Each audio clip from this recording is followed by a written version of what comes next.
Buenos días, profesor. En el video de hoy, más que todo, vamos a hacer como un resumen de los temas vistos en la lectura. Entonces, lo primero que debemos hablar son sobre los diferentes tipos de comprobaciones tributarias, requerimientos. Entre esos está, número uno, los requerimientos de información al contribuyente. ¿Qué quiere decir esto? Esta es una herramienta que se utiliza frecuentemente por la administración tributaria durante un proceso de comprobación, ya sea a nivel de liquidación previa o de fiscalización. Ahora bien, cuando se solicitan libros, archivos o registros contables, esto ya se quiere decir que toda la información de trascendencia tributaria que se despliega en físico, estamos ya propiamente durante un proceso de fiscalización. O sea, quiere decir que cuando ya usted le está pidiendo toda la información referente a la empresa, cuando usted le está brindando toda la información necesaria a administración tributante, es para que realice ya un tipo de fiscalización. Por otra parte, tenemos la información a terceros. ¿Qué esto quiere decir? Es obtener la información de trascendencia tributaria necesaria para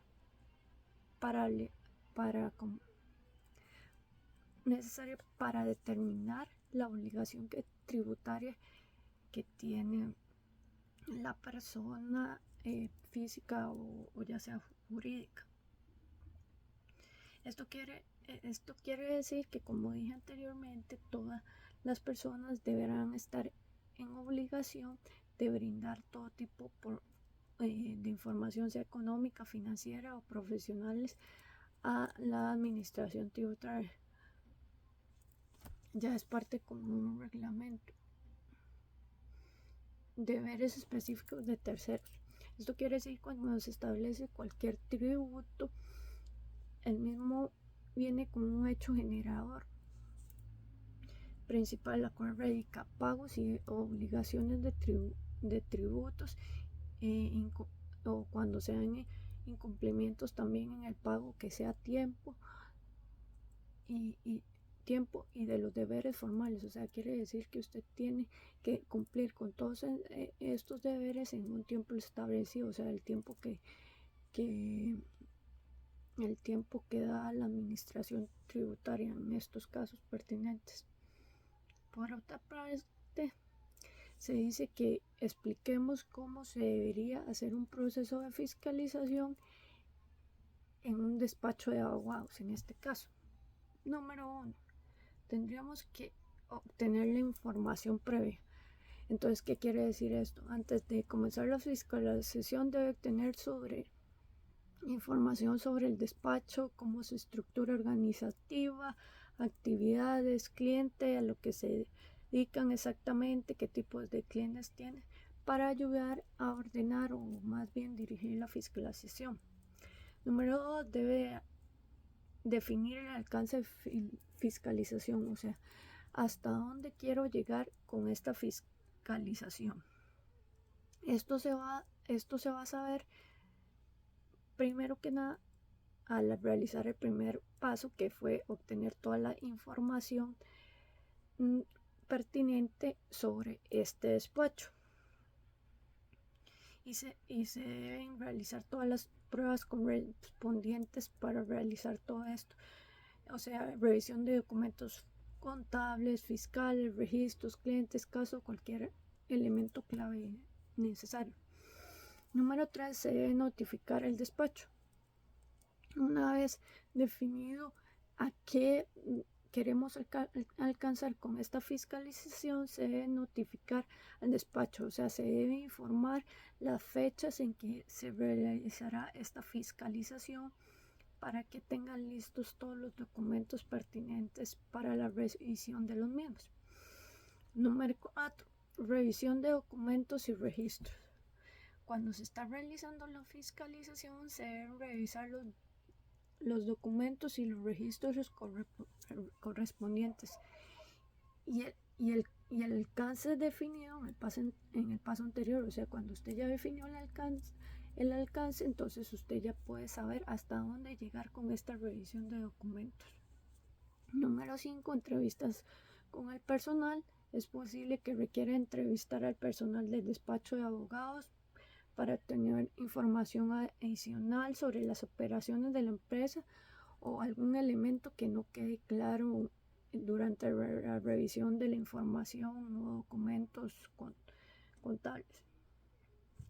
Identificación de irregularidades. Esto quiere decir que si se identifican irregulares o incumplimientos, se debe documentar y analizar los posibles impactos y sanciones que se puedan tener que poner en práctica.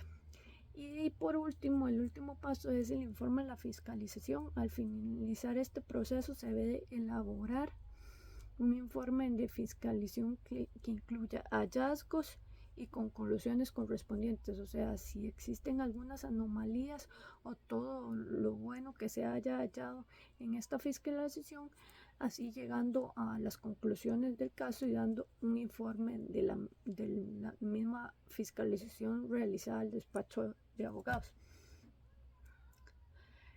Otra cosa que debemos hablar es de dar las etapas del proceso. ¿Qué elementos solicitaría para llevar a cabo el proceso de fiscalización? Por ejemplo, la planificación. Se determinan los objetivos y las estrategias de la fiscalización, como los contribuyentes que serán objeto de la fiscalización. En esta etapa también usted tiene que revisar antecedentes de los contribuyentes y se recopila la información relevante. Las notificaciones, se le informa a los contribuyentes, como dije anteriormente, que se llevará a cabo una fiscalización. Las revisiones de documentos, que es encontrar todos los informes contables, los registros financieros, etcétera, etcétera. La inspección. En las inspecciones es el lugar donde se desarrolla la actividad de los contribuyentes con el fin de verificar si la información que se brinda es real o es verdadera o presenta regularidad. Análisis de información. Se analiza toda la información recopilada durante la fiscalización con el objetivo de detectar posibles incumplimientos. Y como dije al final, las conclusiones. Estas conclusiones se determinan qué procesos se realizaron correctamente y qué irregularidades se presentan, por lo tanto pueden establecer algún tipo de sanción en caso que se haya algún tipo de irregularidad.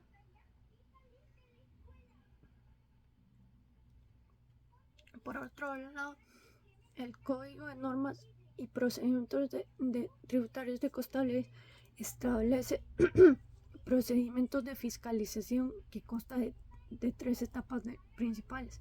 La verificación. Esta etapa la autoridad fiscal realiza una revisión preliminar de la situación del contribuyente. Esta etapa es un objetivo de determinar si existen indicios de incumplimiento de obligaciones tributarias. Si la etapa de la verificación se encuentra si existen indicios de incumplimiento de las obligaciones tributarias, como dije. En la fiscalización, si esta etapa se encuentra indicios de incumplimiento, se procede a una fiscalización propiamente dicha. O sea, en esta etapa se realiza, como dije, una revisión exhaustiva de la situación tributaria del contribuyente. Y la liquidación, en este caso, se encuentra incumplimientos durante la fiscalización. Se procede a una liquidación en la que la etapa determina el monto tributario y se notifica al contribuyente. O sea que en caso de registrar alguna anomalía, usted debe informarlo al contribuyente. Por otro lado, el artículo 88 de Código de Normas y Procedimientos Tributarios establece que las reducciones y sanciones recargos que se aplican a los contribuyentes en declaraciones tributaria extemporáneas que no se presentan la información requerida de la autoridad fiscal en el plazo establecido. Entonces, estas reducciones varían según el momento que el contribuyente subsane la omisión o presente información requerida.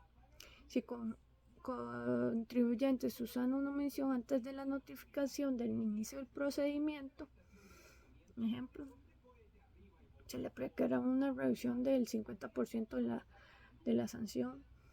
Si la suspensión después de la notificación del procedimiento, la fiscalización, pero antes de la notificación de la liquidación, la reducción será de un 25% y así va variando dependiendo del momento que se realice la notificación de liquidación. Espero que haya quedado bastante claro el tema de la lectura y espero que se encuentre muy bien.